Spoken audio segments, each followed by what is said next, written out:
كتشوفوا اجواء المطار يعني في مدينه فاس، يعني جو رائع مع الطبيعه كتشوفوا.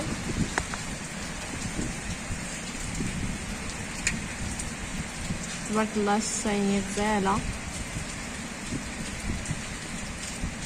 وهاد مارس يعني تبارك الله تخلي يعني الاجواء ممطره.